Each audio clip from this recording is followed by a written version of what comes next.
So I just finished attending a meetup here at Root Insurance, and it was a great meetup talking about Android applications and testing and all that good stuff. And I actually met a student here who's doing a boot camp, and we just had a great talk. And I'm looking at my notes because I could not find my pen, so I took notes on my laptop using a notepad.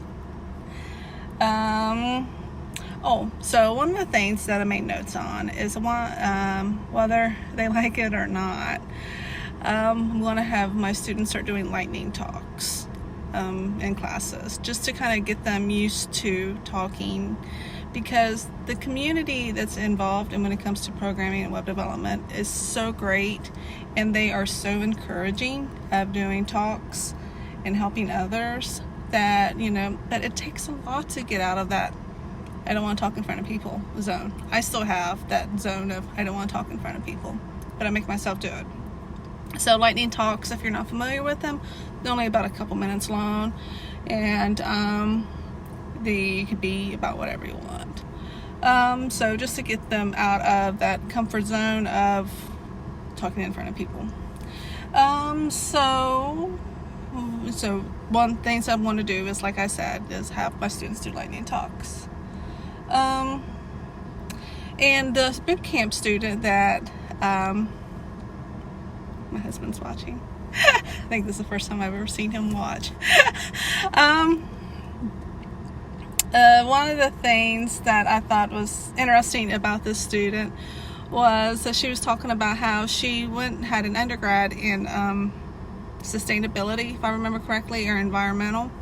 And she's still passionate about it, but she's wanting to find a career in coding, and so that's why she's doing the boot camp. And I was telling her about how I went to Amazon Summit in Chicago, and how there was a business called Farmers Business Network, and have one of my students who's really into farming, and she's also really into AI and machine learning, and that how she's just super excited that her two worlds or her two passions are colliding. So I thought it was really great, and I was explaining that to this student that I met, and she was talking about how there's a startup that she's familiar with, and she's wanting to kind of get involved with that to combine her love with what she's learning with coding and the causes that she's passionate about. And it's so great that this particular field you can expand. You don't have to be the techie nerd. You can have your passions outside of that.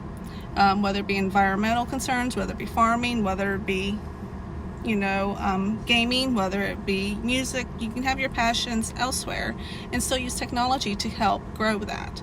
Technology changes all the freaking time. And, you kind of either love it or you hate it. And sometimes it's both.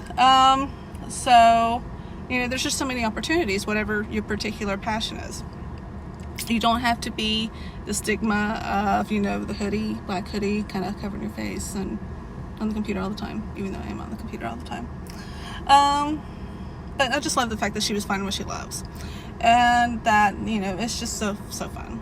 So I made some notes on stuff to kind of dive a little bit deeper into what some of the tech words and some of the stuff that I've never heard of, but which is why you go to meetups. This is why, encourage and sometimes make my students go to meetups, because I can't teach them all. Nobody can teach them all in a couple of years. There's so much crap. Anyway, so that was today's meetup. If you have any questions, let me know. Bye.